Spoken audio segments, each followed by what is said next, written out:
নমস্কার বন্ধুরা, আর কুকিং চ্যানেলে আপনাদের সবাইকে স্বাগত। আজকে নিয়ে হাজির হয়ে গেলাম কাঁচা লঙ্কা মুরগি রেসিপি নিয়ে, যেটা স্বাদে হয় ফাটাফাটি। তো চলুন শুরু করা যাক।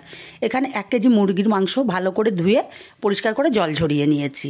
এখন এখানে দিয়ে দেবো 1 চামচ গোলমরিচের গুঁড়ো, দিয়ে দেবো 100 গ্রাম টক দই, দিয়ে দেবো পরিমাণ মতো রসুন বাটা, দেবো পরিমাণ মতো আদা বাটা, দিয়ে দেবো কাঁচা লঙ্কা বাটা, যেহেতু এটা কাঁচা লঙ্কা মুরগি, 1/2 চামচ হলুদ, 1/2 চামচ জিরের গুঁড়ো, 2টো বড় সাইজের পেঁয়াজ ভেজে ব্রেস্তা করে নিয়েছি, পেঁয়াজ ব্রেস্তাটাও দিয়ে দিলাম। আর দিয়ে দেবো 3 চামচ পরিমাণে সর্ষের তেল, আর 1 চিল লেবু নিয়েছি, লেবু রসটা নিংড়ে দিয়ে দেব।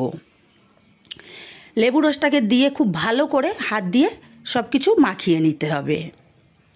বন্ধুরা, রেসিপিটা ভালো লাগলে একটা লাইক দিতে ভুলবেন না, আপনাদের একটা লাইক অত্যন্ত গুরুত্বপূর্ণ। খুব ভালো করে মাখিয়ে এবার ঢাকা দিয়ে আধা ঘন্টা রেখে দেব। আধা ঘন্টা পর আমি যে পেঁয়াজ ভেজেছিলাম তেলটা গরম করে নিয়ে ম্যারিনেট করা মাংসগুলো দিয়ে দেব। মাংসগুলোকে দিয়ে কষানোর দরকার নেই, ভালো করে একটু নাড়াচাড়া করে যাতে তেলটা সব মাংসর সাথে লাগে সেভাবে নাড়াচাড়া করে মিশিয়ে দিয়ে ঢাকা দিয়ে আমি 5 মিনিট রান্না করব। 5 মিনিট পর ঢাকাটা খুলে নেব। দেখুন, টক দই দেওয়াতে মাংসর থেকে জল ছাড়তে শুরু করেছে। আমি আবারও একটু নাড়াচাড়া করে দেব। নাড়াচাড়া করে এখানে দিয়ে দেব পরিমাণ মতো লবণ। লবণটা কিন্তু আমি ম্যারিনেট করার সময় দিইনি। লবণটাকে দিয়ে ভালো করে নাড়াচাড়া করে আবারও মিশিয়ে দেব।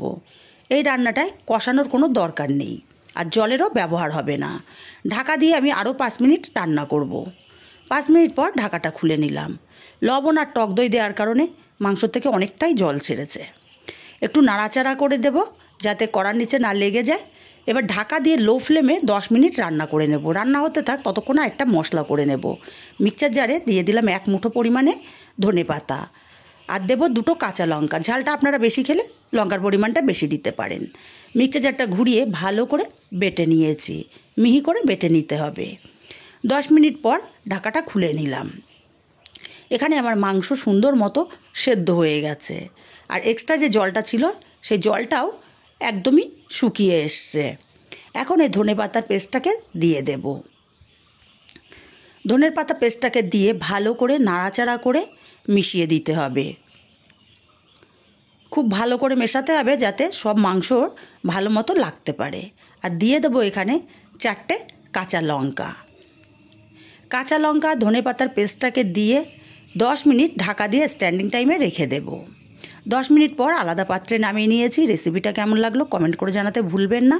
ভালো লাগলে কাছের আত্মীয় স্বজন বন্ধুবান্ধবের কাছে শেয়ার করতে ভুলবেন না।